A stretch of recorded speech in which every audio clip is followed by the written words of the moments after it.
Hey everyone, it's Lexie. So in today's video I'm going to be sharing with you the top 5 books that I ended up reading this spring. So I'm going to go through all of the books and the ratings that I gave them for the months of March, April, and May. And then I'll kind of go into my top 5 in kind of no specific order and kind of go into more details about them. So yeah, without further ado, let's get started. So starting out with March, I first read Renegades by Marissa Meyer, which I gave a 4 out of 5 stars. Yes Please by Amy Poehler, which I gave a 3.5 out of 5 stars. Gone Rogue by Marissa Meyer, which I gave a 3 out of 5 stars. When I Found You by Catherine Ryan Hyde, which I gave a 1 out of 5 stars. So moving on to April, I first read In Conclusion, Don't Worry About It by Lauren Graham, which I gave a 5 out of 5 stars. The Collector by Nora Roberts, which I gave a 3 out of 5 stars. Friction by Sandra Brown, which I gave a 4 out of 5 stars. The Baker's Secret, which I gave a 4 out of 5 stars. So moving on to May, I first read True Colors by Kristin Hannah, which I gave a 1 out of 5 stars. A Court of Frost and Starlight by Sarah J. Maas, which I gave a 4 out of 5 stars. Gravity by Tess Gerritsen, which I gave a 5 out of 5 stars. Life Support by Tess Gerritsen, which I gave a 4 out of 5 stars. And lastly, I read The Nowhere Girls by Amy Reed, which I gave a 2 out of 5 stars. So as you can see with the books that I read this season, that my kind of reviews were all over the place. There were ones that I really loved, there were some that were mediocre, and some that I really hated. So these are kind of the books that really, when I look back, I keep them all like a record of them in my bullet journal and their rating. These are the ones that really stand out to me for kind of these past few months, and these are in no particular order. These are just kind of the ones that are just, I put them in a pile, and these are the ones that kind of stand out to me. So starting out would have to be In Conclusion, Don't Worry About It by Lauren Graham, and like I said, this is a very small book. This is a kind of an extension of her speech that she gave to her high school back in 2017, and there was a quote in here, I'm going to try to find it, that really impacted me. And so I read this kind of a couple weeks before I graduated from my master's as well, and I think I kind of read it at the last point in time, like that a really good point of time in my life where it really made a really big impact on me of when I read it. And I'm trying to find the quote right here. This is a quote that I found on my Goodreads review, and it says, "Once I stopped worrying so much about pleasing others, once I decided to let myself off the hook, I realized I could fly." And I think this is what really stuck with me for this one, and it really impacted me. And I think because I'm going through so many transitional parts of my life now that I'm actually starting like my adult job. I actually just bought my first car yesterday, so like there's so many things going on, and I'm kind of just, for me, I'm always worried about how people perceive me, and like I need to stop worrying about that. And I think I just need to make sure that I know I'm doing a good job and I'm doing the best that I can.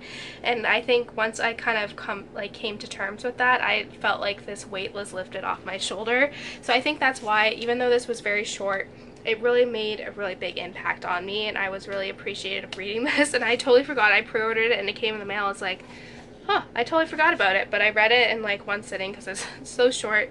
But yeah, it really meant a lot to me, even though like it's just a graduation speech. But I think at the point in my life when I read this, it was kind of the perfect timing for me. So this next one is one that was my book club pick, and it was Friction by Sandra Brown. And I've read a couple of her books previously, and so this is the third one of hers that I've read. And this follows a dad who is in a custody battle for his daughter, and during the court hearing, this masked gunman barges into the courtroom and starts firing, and it leads to kind of this whirlwind of investigation. So it was crazy. I love this book. It was so intense, and I really I'll link my review, kind of the discussion video that I did with a couple of my book club members, up in the card, so you can go and check that out. But it was just really interesting, and I really liked it. It was very fast-paced, and she has a really good, Sandra Brown has a very good way of leaving each chapter on a cliffhanger, so I kept wanting to read and read and read and just keep going. Even though it's like almost 400 pages, it flew by very quickly. I really love the relationship between Crawford and Holly in this thing, and how their relationship didn't feel forced. It's very organic, and you really end up rooting for them. And I like how the major message in here is it's not what the parents want, it's what in the best interest of the kid in terms of the court hearing for the custody battle. So I really like that, and it was just a very good read, an intense read. So if you're looking for a good thriller, I highly recommend you pick this one up.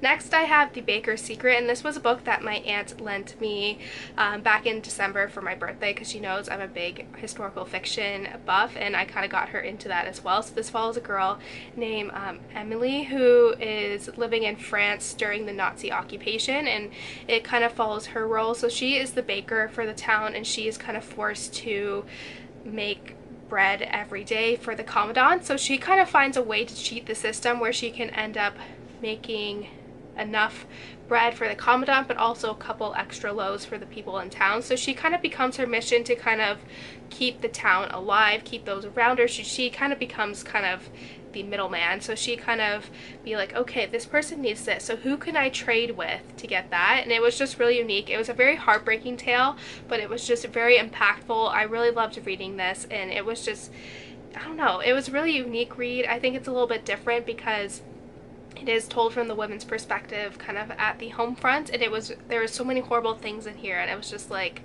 my heart broke reading it, but it was just really impactful. So I highly recommend, if you're looking for a little bit of a different World War II historical fiction, I highly recommend you check this one out. It was really good, and I also want to pick up my own copy, which I'll probably be doing later this year. So it's definitely one that is on my wish list, even though I've read it because I returned it now, but it was just a really, really good book.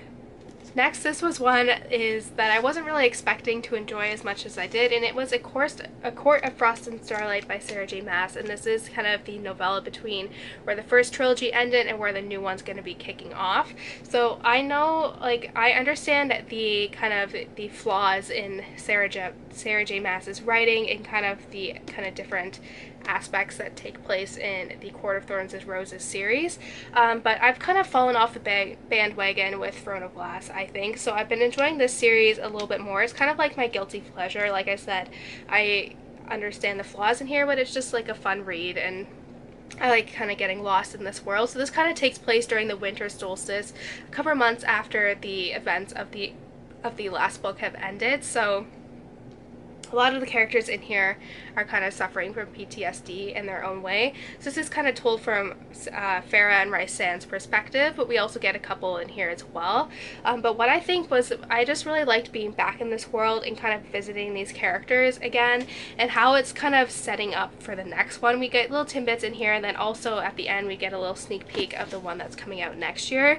So I'm really excited for that. I think that's why I really enjoyed this, because of the setup, and the next one is following Nesta, who is probably my favorite in here. She's such a spitfire, and just kind of seeing that, and it had like a Christmassy feel, this one, so it was kind of like Christmas in May when I read this one. So it was just kind of a warm, fuzzy book, and when I got the book, I ordered it on Amazon, and I picked it out of the box. I was like, where's the rest of the book, because it's so small, but I'm not used to a small Sarah J. Maas book. But I really like this. It was just kind of a fun distraction read that I'm really kind of invested in. So I'm just kind of morphed these two together because they are from the same author, and it is Tess Gerritsen. So I read Gravity and Life Support, which are both medical thrillers, and I love these ones. Gravity was by far, I think, the best out of the two, but Life Support was still really good. I think what impacted me so much with Gravity is that it combines two of my worst fears, which are space travel and kind of how to treat unknown viruses or diseases, and Life Support kind of deals only with the latter.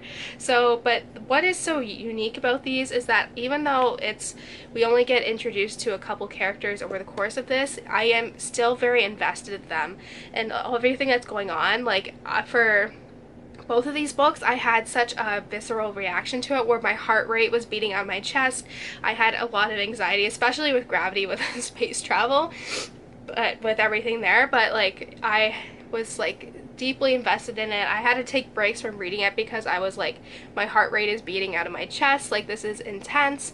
So they were just really, really, really good reads. So if you're looking for unique medical thrillers, I've read a couple more of hers as well. I read Harvest, The Body Garden, which are probably two of my favorites, but these ones are still really good as well. So if you're looking for a really good medical thriller that's really unique, I recommend you check these two out. They're so good. I do have kind of more detailed descriptions of these in my wrap-up, and I also have a review for Gravity if you want to go and check that out.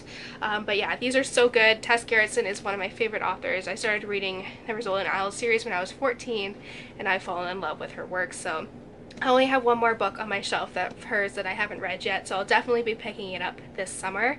But yeah, these books were really good, so if you're looking for something unique and different and you're looking for like a medical thriller and you're I highly recommend you check these out. And she's a physician, so she does a really good job of kind of explaining the biology or the physiology behind this, and she actually does a better job explaining the biology, especially in Gravity, better than my teachers did at school. So I was like, that's very interesting. But yeah, don't be kind of frightened or put off by medical thrillers, because she does so in a way that everyone can understand, which I think is really important. That's it, guys. Thank you guys so much for watching. Let me know in the comments below what you felt about some of these books, if you're interested in reading them. What were your favorite books that you read this season and all that fun stuff. So yeah, thank you guys so much for watching. Don't forget to give this video a thumbs up, and I will see you guys next time. Bye, guys.